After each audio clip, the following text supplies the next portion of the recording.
Hey, I'm Trix. I'm a game dev student at a university. It is my life's ambition to create a game. And uni's just broken up for the summer, and I don't go back until late October or September.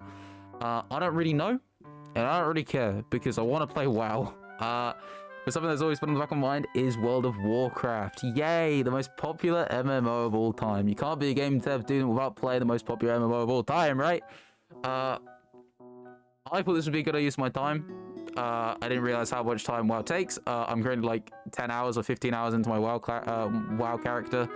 But like, yeah, better use of my time doing this than some fucking bullshit. So, anyway, this series has a couple goals. One, get to level 60 on WoW anniversary servers. Ideally, before I go back to uni. I don't know. But I don't know, because I might drive off a cliff in 3 months. Who knows? That's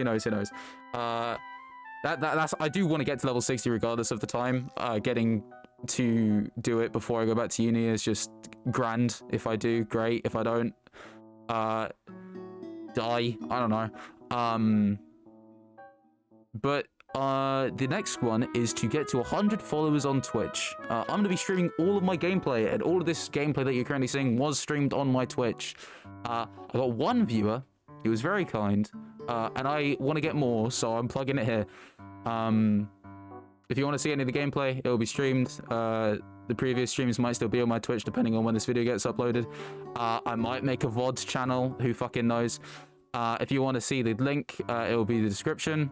Come join, it'll be fun. Or not, I might tell you to go away, but you might be cool, and you might want to stay, so... and 3, I have to enjoy World of Warcraft, which will probably be the highest part. But in serious, the fuel for me to do shit is based on everything around it. It's not necessarily just the actual game. And I think this would be a really good way to keep that motivation. I also maybe want to hit affiliate or get like a big shot on my radar. I don't really care who. But that may be too much to ask. We'll see.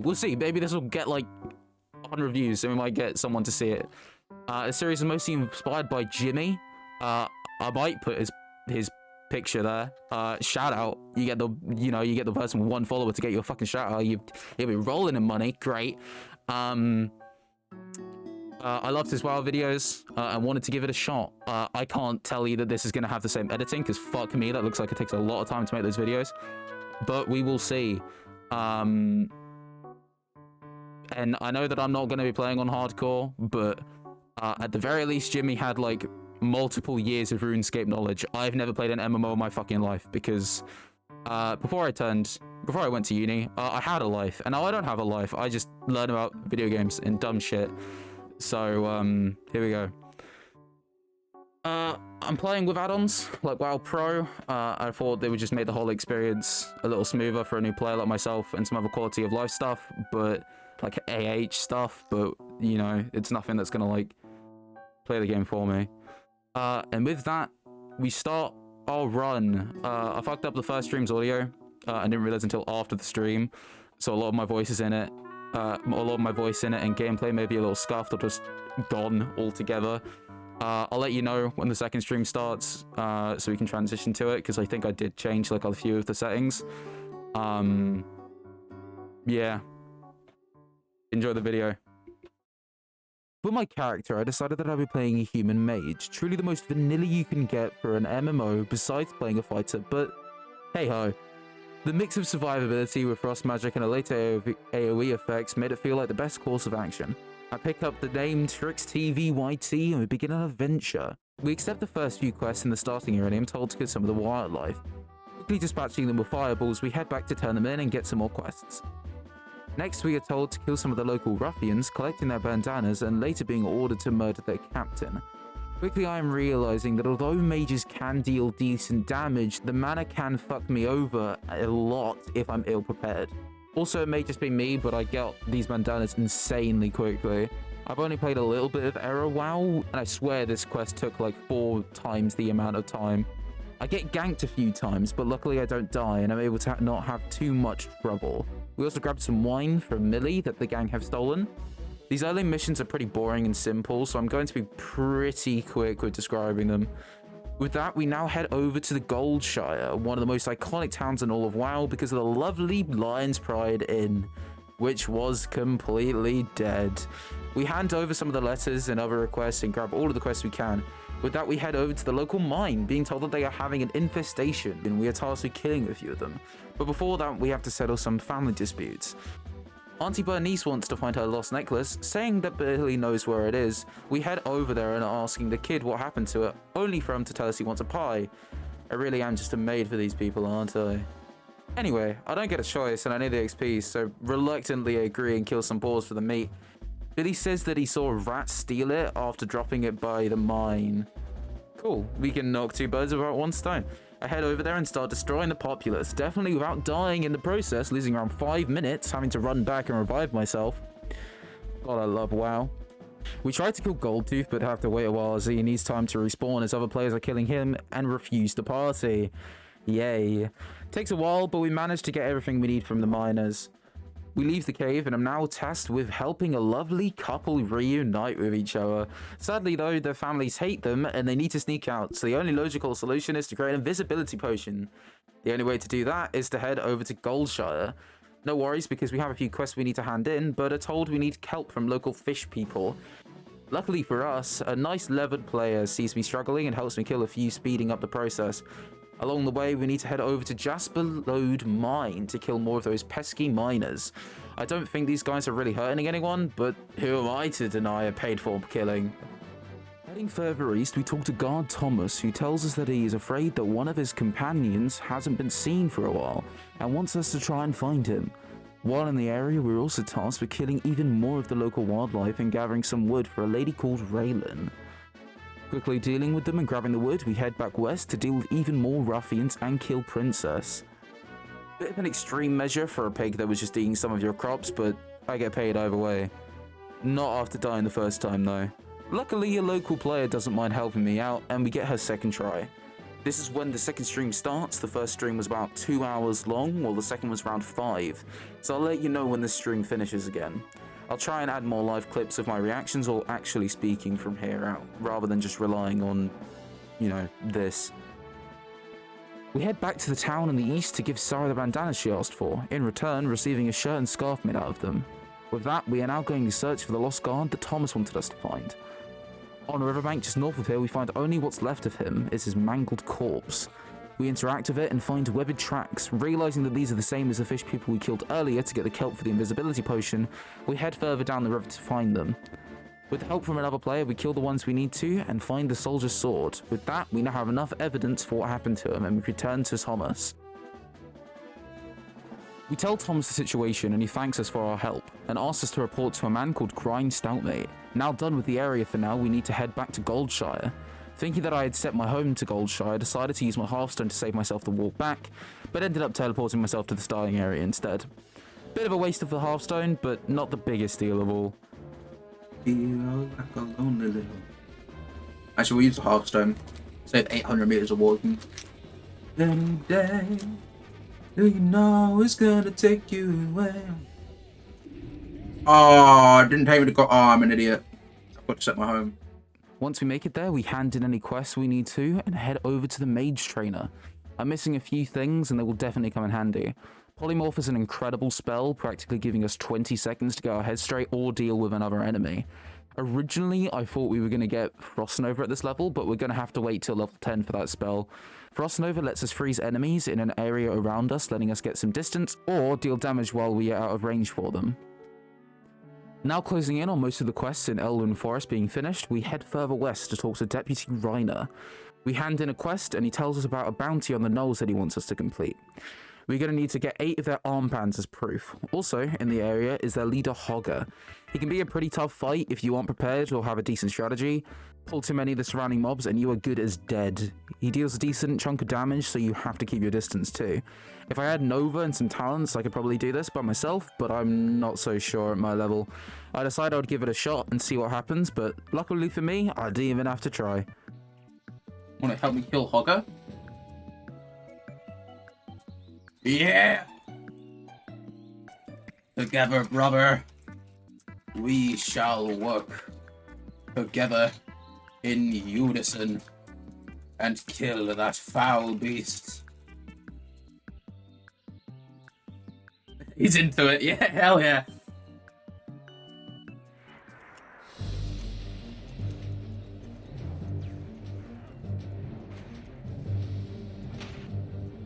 Run, he's run. Yeah, he just aggroed like 4 different. Oh, he's definitely messed up. Don't die, bro.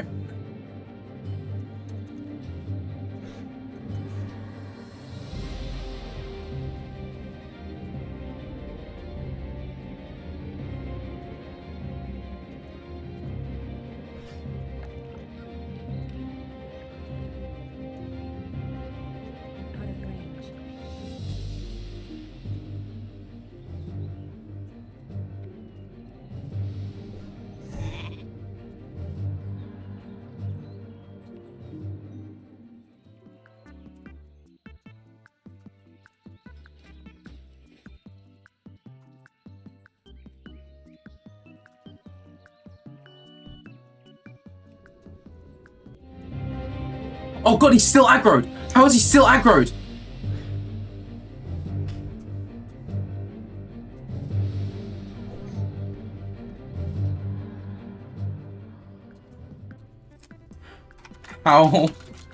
How was he still aggroed? After dying, I ran back to give it another shot with my friend. Luckily this time was a lot smoother as we didn't have to worry about any enemies that got pulled. Pretty easy fight when you have a warrior by your side. They seem to mix well with mages. We finished up grinding the gnolls for their armbands and headed back to turn in the quests. I will always remember you, brother. Maybe later on in our journeys we shall meet again. I wish only the best for you. With that, we head back to Goldshire to hand in our quests and train once more, being able to get Frost Nova. This is a massive power spike for us and will greatly increase our survivability. With most of our quests done, we now venture forth to the capital of Stormwind City. There are quite a few things for us to do here. We're going to want to check out the tram to Ironforge to get a whole new area of quests, check out the Mage quarter of the city for some quests and training, and finally we're going to want to go to the auction center. There isn't much we can buy for our current level, being only level 11, but there are definitely some important things we should buy for the future. Specifically, we should definitely buy the Greater Magic Wand. Wands don't require any mana to use, but deal decent damage. This will help us with grinding in the long run. We also are going to try and get some armor with basic enchants. Anything with intelligence will be a pretty good upgrade, but we'll see what we can get. After buying some basic gear, we grab it from the mailbox and head over to the Mage quarter. Jenia has a quest for us, and we are going to complete it. She wants us to head down to Mirror Lake just outside of the city and grab some water for her. It's said to have strange properties and can be magical, so she wants us to get it for her. A very simple quest, and while we are down here, I decided that it would probably be best to complete some quests in Westfall.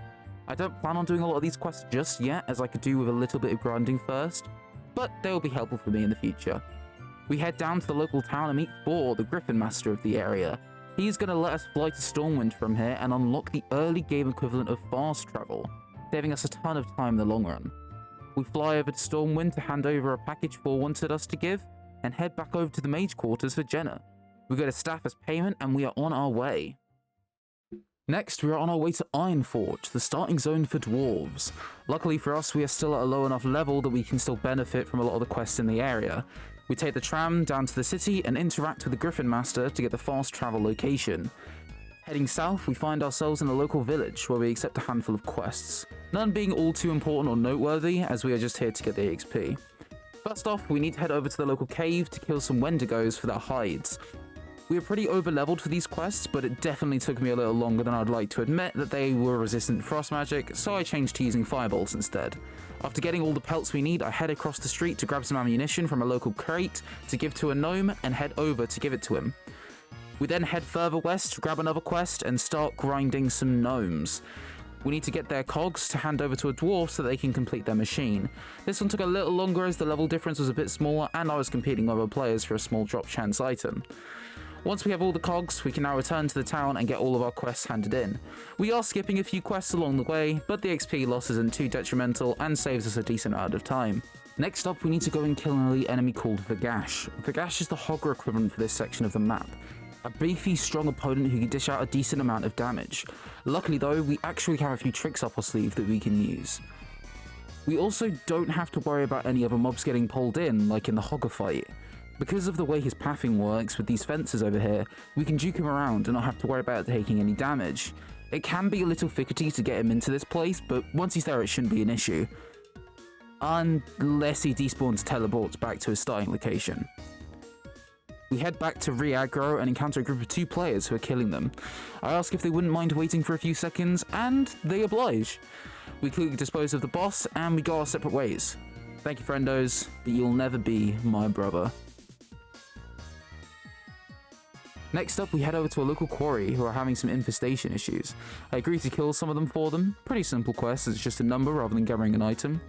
These guys can deal a decent amount of damage, but as long as I don't pull too many of them or bite off more than I could chew, I was perfectly fine. After disposing of them, we hand in the quest and continue along the road. We are currently trying to make our way to the neighbouring area, but before we pass through the gates, we pass a dwarf who was looking for his friend. We head a little up the road trying to find him, but only find his corpse wishing to be avenged. We killed the bear that killed him, and hand in the quest. Continuing along the road, we now find ourselves in the new area. Seeing an outpost, we head over and see if there's any way we can help. They say they're having an issue with stone splitters nearby, so I offer to go and kill or camp, and that's the quest done. With that now done, we head over to the closest village to get their quests. I have a few requests for some spider ichor, boar intestines, and bear meat. Absolutely no clue what you're using those for, but I won't judge. Another guy wanted some rat ears. I don't know what the fuck's wrong with this village. So we head north to a cave for some supplies and rat ears of all things. We make sure to kill any bears, spiders, and boars we see on the way. Not a lot to say. I died a couple times while in the cave, but nothing extraordinary happened. We head back to the town of our assortment of random animal products and hand in each for our quests. We take the griffin back to Stormwind for some final maintenance and to hand in some long overdue quests, so we start finishing up. This was on the tail end of the stream, and we were about to finish. And with that, part 1 of our series is finished. We've hit some pretty good milestones. We are around 10 hours into our Mage, gotten to level 13, explored a good amount of areas, and gotten some pretty good starter gear. At the time of uploading this, I will be starting streams shortly after, so come and check it out. I've had a lot of fun playing WoW, meeting all these people, and learning the mechanics of the game. WoW is truly a defining experience, and I look forward to bringing you guys part 2. Make sure to like and subscribe if you enjoyed, and if you have any tips or comments you'd like to leave, I will make sure to read them. Hope you guys have a great day, and I'll see you in the next one.